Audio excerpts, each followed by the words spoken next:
Hello friend, मैं सुखदेव चौहान आपके अपने यूट्यूब चैनल मैथ वर्ल्ड वाल में आपका हार्दिक स्वागत करता हूं। यानी फ्रेंड, आपका जो आरआरबी एनटीपीसी ग्रुप 2 चला था उसी को ध्यान रखकर मैं आपको अच्छे अच्छे प्रश्न लाया हूं, यानी कि जो कहीं ना कहीं आपको एग्जाम में देखने को मिलेगा। आरआरबी एनटीपीसी का आपको डेट अनाउंस हो गई, आपको पता ही है। उसके बाद ग्रुप डी की इसके बाद अनाउंस हो जाएगा, वो भी पता होगा। तो आप अपने तैयारी को कंटिन्यू जारी रखिए, यानी अपनी तैयारी को बंद मत कीजिए। जो आपकी तैयारी है उसको अच्छे से क्या कीजिए, जारी रखिए। यानी कुछ लोग सोचते थे कि पेपर कब कराएगा। अब रेलवे क्या हो गया, तैयार हो गया, और बोर्ड पेपर जो आपका कराता ही चला जाएगा, अब रुकेगा नहीं। तो गाइस, उसी को ध्यान रखकर मैं आज फिर मैथ्स के अच्छे क्वेश्चन लेकर आया हूं कि जो कहीं ना कहीं आपको एग्जाम के लिए बहुत ही क्या होगा, हेल्पफुल होगा। गाइस, ज्यादा बातें न करते, आज का मैं पहला सवाल लेकर चल रहा हूं जो आपको स्क्रीन पे दिखाई देगा। गाइस, आज का पहला सवाल है, बहुत अच्छा सवाल दिया। क्या है कि विकास 4 रुपये के 5 केले खरीदता है। ठीक है, यानी कोई विकास नाम का लड़का है या लड़की, जो भी कुछ हो, यानी कह रहा है कि वो 4 रुपये के 5 केले खरीदता है और 5 रुपये में 4 केले बेचता है। तो उसका लाभ प्रतिशत क्या करना है, आपको ज्ञात करना है। सिंपल तरीका, दो तरीके से सॉल्व मैं बताऊंगा। अब पहले क्या लिखना है आपको, यहाँ पे लिख लीजिए रुपया, यहाँ पे लीजिए वस्तु। हो गया, रुपया वस्तु। यहाँ पे लिखिए क्रय मूल्य, यहाँ पे लिखिए विक्रय मूल्य। विक्रय मूल्य दो तरीके बताऊंगा, को परेशान मत करिएगा। कितना में खरीद रहा है, 4 रुपया में। वस्तु कितना, 5। कितना बेच रहा है, 5। वस्तु कितना, 4। क्लियर हुआ। यानी जो आपके सवाल दिए हैं, बहुत सिंपल सवाल है कि विकास 4 रुपये के 5 केले खरीदता है और 5 रुपये में 4 केले बेचता है, तो उसका लाभ प्रतिशत ज्ञात करना है। यानी कि पहले रुपया लिख लीजिए, वस्तु लिख लीजिए, क्रय मूल्य, विक्रय मूल्य। हो गया। अब आपको करना क्या है, कुछ नहीं करना, बस जो वस्तु हैं उनको बराबर कर लीजिए। और वस्तु बराबर करने के लिए ये 5 और 4 है ना, इनका क्या करना है, लघुत्तम निकालिए। लघुत्तम कितना होगा, 20। यहाँ का से गुणा करना पड़ेगा 4 से, यहाँ का से करना पड़ेगा 5 से। अब ध्यान रखिए, 4 चौके 16, 4 पाँचे 20, 5 पाँचे 25, 4 पाँचे 20। यानी क्रय मूल्य आपका कितना, क्रय मूल्य आपका हो गया 16 रुपया। विक्रय मूल्य कितना आपका हो गया, 25 रुपया। तो कितने का लाभ हो रहा है, 9 रुपये का लाभ। परसेंट पूछा है, क्रय मूल्य कितना, 16, गुणा कितना आपका हो जाएगा, 100। हो गया, काट दीजिए। 4 चौके 16, 25, 25 नवा 225 बटा कितना हो जाएगा, 4। भाग दीजिए, 4 पाँचे 20, 4 छके 24, 50%। नहीं गाइस, जो आपसे सवाल पूछा था कुछ नहीं, सवाल में दम है। कह रहा है कि विकास 4 रुपये की 5 केले खरीदता है और 5 रुपये में 4 केले बेचता है, तो उसका लाभ परसेंट ज्ञात करना। क्रय मूल्य, विक्रय मूल्य, यानी हो गया। इसी सवाल को मैं दूसरा तरीके से लगाऊंगा, इतना वो भी सिंपल। एक केले का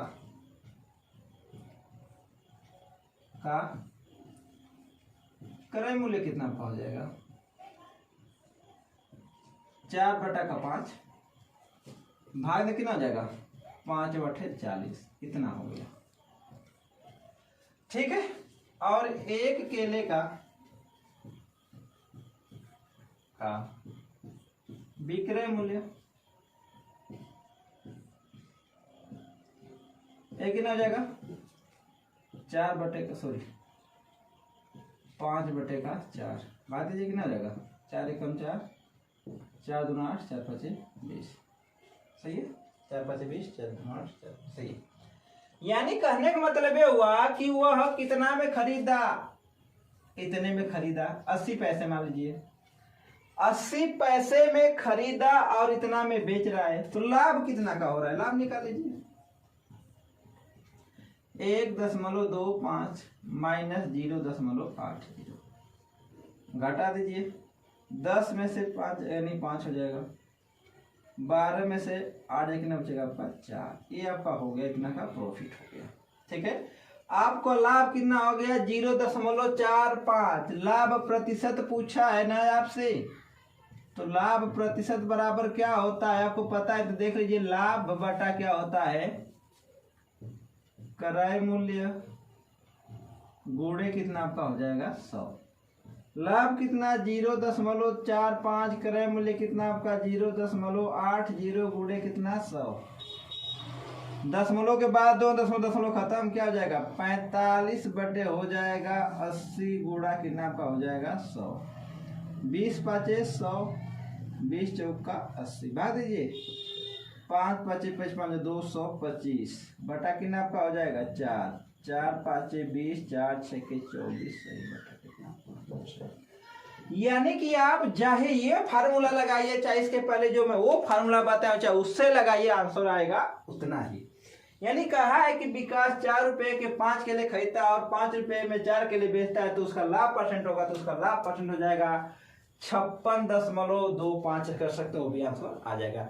गाइस ये बहुत ही सिंपल सवाल होते हैं। गाइस आज का मैं दूसरा क्वेश्चन लेकर चल रहा हूँ जो आपके स्क्रीन पे दिखाई देगा। गाइस आपको अगला सवाल दिया क्या है कि सबसे बड़ी दिक्कत होती है भिन्नों का एलसीएम और एचसीएफ निकालना। बच्चे कंफ्यूज जाते हैं, हम तो पढ़ा नहीं, कुछ नहीं करा। 2/3, 8/9, 16/27 बटे 81 का एलसीएम ज्ञात करना है। ठीक है, तो मैं बता रहा हूं, पहले थोड़ा सा नोट कर लीजिए। यानी भिन्नों का एलसीएम बराबर होता है अंश का एलसीएम बटे हर का एचसीएफ। हो गया। फिर अगर बात करेंगे भिन्नों का, हमारे एचसीएफ को दे कोई दिक्कत नहीं, परेशान मत होगा। एचसीएफ बराबर अंश का एचसीएफ बटे हर का एलसीएम। ठीक है, यानी अगर कभी भी अगर एग्जाम में आपको सवाल आ जाए, मैं दोनों फॉर्मूला यहाँ पे लिखा दिया। अगर आपको एग्जाम में आ जाएगा कि भिन्न का एलसीएम निकालना है तो अंश का एलसीएम हर का एचसीएफ, भिन्नों का एचसीएफ बराबर अंश का एचसीएफ बटे हर का एलसीएम। सवाल सिंपल, खत्म कहानी बस।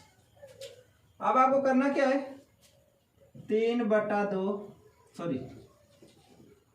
2/3, 8/9, 16/27 और 32/81। हो गया। तो ऊपर निकालिए 2, 8, 16, 32 का एलसीएम निकाल लीजिए और 3, 9, 27, 81 का क्या निकाल दीजिए, एचसीएफ निकाल दीजिए। हो गया। यदि आप 2, 8, 16, 32 का एलसीएम निकालते हैं तो हो जाएगा 32।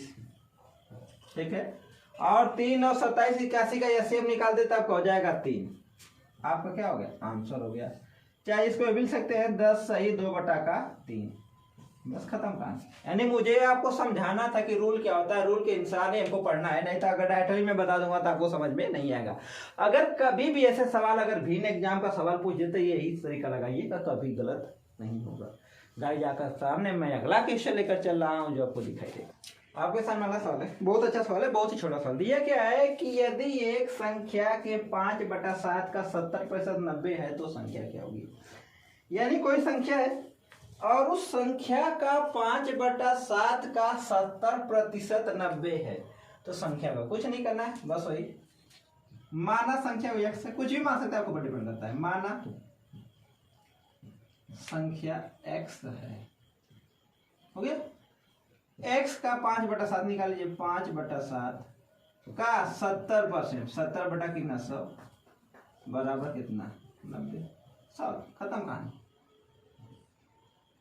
70 10 10 में 100, 5 दूना 10, बचा कितना x/2 बराबर कितना बच गया 90, गुणा कर दीजिए कितना 100। यानी जो आपसे सवाल पूछा क्या है कि यदि एक संख्या के 5/7 का 70% 90 है तो संख्या क्या होगी। तो गाइस जो वह संख्या होगी 180 होगी। माना संख्या मानने के लिए आप कुछ भी मान हो, आपके ऊपर डिपेंड करता है, लेकिन जो लगाने का तरीका इसी बेस पे आप क्या कर सकते हैं, लगा सकते हैं। फ्रेंड आपके सामने मैं अगला क्वेश्चन लेकर चल रहा हूँ जो आपको स्क्रीन पे दिखाई देगा। फ्रेंड आपके सामने वाला सवाल दिया, बहुत अच्छा सवाल दिया क्या है कि एक व्यापारी ने 10 किलो चाय 400 रुपये प्रति किलो की दर से खरीदा। यानी कहने का मतलब क्या हुआ कि कोई व्यापारी है उसने चाय खरीदा और 1 किलो का दाम कितना है, 400 रुपया है, यानी वह खरीदा कितना, 10 किलो। करा है कि उसने आधी मात्रा 20% हानि पर, यानी वह क्या किया, गुस्सा गया और उसने क्या किया कि आधी जो मात्रा थी यानी कि 10 किलो का 5 किलो उसने 20% हानि पर बेच दिया तथा शेष 10% लाभ पर बेच दिया, तो उसे कितने प्रतिशत का लाभ या हानि हुआ। करना क्या है, यानी कि 1 kg का जो प्राइस है वो कितना आपका है, 400 रुपया। तो 10 kg का कितना हो जाएगा, तो 400 गुणा 10 आपका कितना हो जाएगा, 4000 हो गया।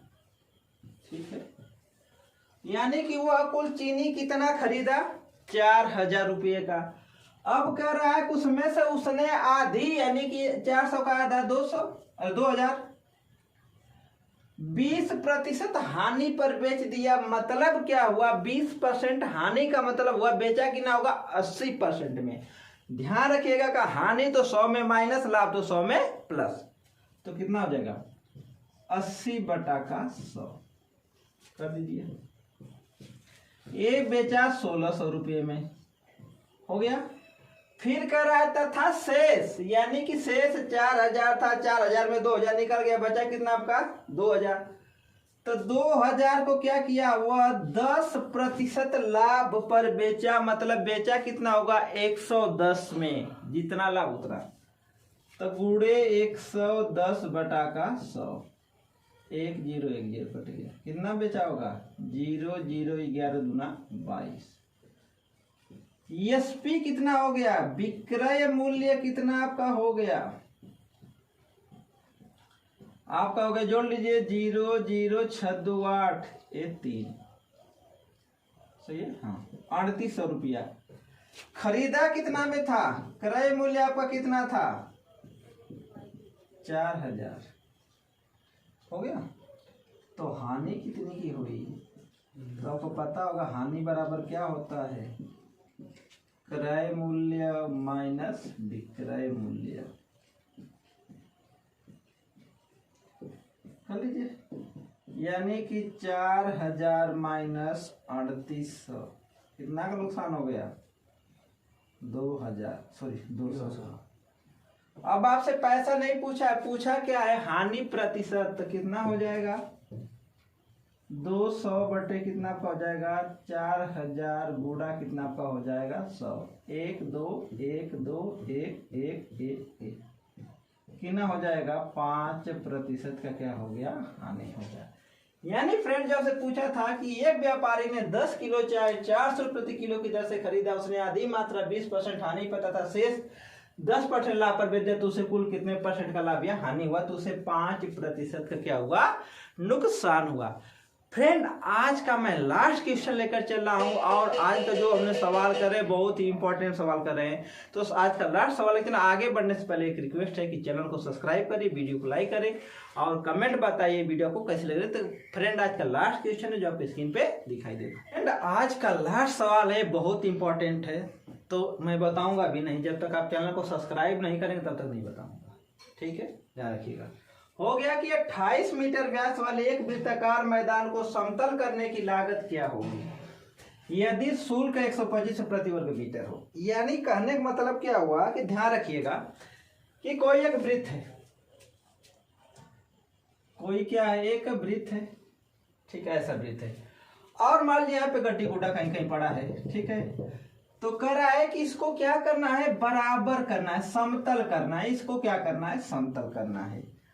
तो कह रहा है कि समतल करने का जो कुल खर्च कितना आएगा यदि 1 मीटर स्क्वायर का दाम 125 रुपया हो, ठीक है। तो बस दिक्कत ये पड़ती है, लगाने के लिए तो सब कुछ आता है, दिक्कत ये पड़ती है सर जी क्या निकालें, परिधि निकालें कि क्षेत्रफल निकालें। तो ये चीज लिख के रख लो, याद कर लो कि यदि कुछ उसमें बुआई करना है, जुताई करना है या समतल करना है तो हमेशा उसका क्षेत्रफल निकाला जाता है। बस क्लियर, खत्म कहानी, हो गया सब।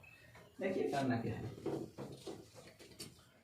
अब दिया क्या, वृत्त का व्यास दिया यानी कि डायामीटर दिया है, जो व्यास दिया आपका 28 मीटर दिया है, हो गया। तो त्रिज्या कितनी आपकी हो जाएगी, जो त्रिज्या आपकी हो जाएगी 28/2, यानी आपका हो जाएगा 14 मीटर, हो गया। अब हम वृत्त का क्षेत्रफल, आपको फॉर्मूला पता होगा, जो वृत्त का क्षेत्रफल होता है वो होता है πr²। क्लियर हो गया। पाई का मान 22/7, आर का मान आपका हो जाएगा 14² यानी कि 22/7 गुणा 14 गुणा 14, 7 दूना का 14, हो गया। तो ये हो जाएगा 308 गुणा का 2, यानी कि 14 और 22 गुणा से 2 8 16 को 6, 1 2 3 6, ये क्या हो गया, वर्ग मीटर आ गया, हो गया। यानी ये आपका जो क्षेत्रफल निकल गया, वृत्त का जो क्षेत्रफल निकल गया, कितना निकल गया, 616 वर्ग मीटर आ गया। गाइस आपसे पूछा नहीं है, पूछा क्या है कि समतल करने का कुल लागत क्या होगी, तो समतल करने के जो कुल लागत होगी, समतल करने की कुल लागत क्या हो जाएगा आपका, ये हो जाएगा आपका 616 गुणे 125, हो गया। यानी कि 616 गुणे 125 आएगा जो आपका। तो गाइज आपको करना क्या है, आपका ये होमवर्क है कि 616 गुणे 125 का गुणा क्या होगा, वही समतल करने का क्या खर्च आएगा। इस सवाल को आपको सॉल्व करके कमेंट बॉक्स में बताइएगा कि इसका आंसर क्या आएगा। तो गाइज आज के लिए बस इतना ही। आगे बढ़ने से पहले आपसे रिक्वेस्ट है कि यदि चैनल पे नए हैं तो चैनल को सब्सक्राइब करें, वीडियो को लाइक करें और कमेंट करके बताइए वीडियो आपको कैसी लग रही है। तब तक मैं आपको मिलता हूँ इसी सीरीज के साथ RRB NTPC ग्रुप डी के। तब तक के लिए जय हिंद, जय भारत।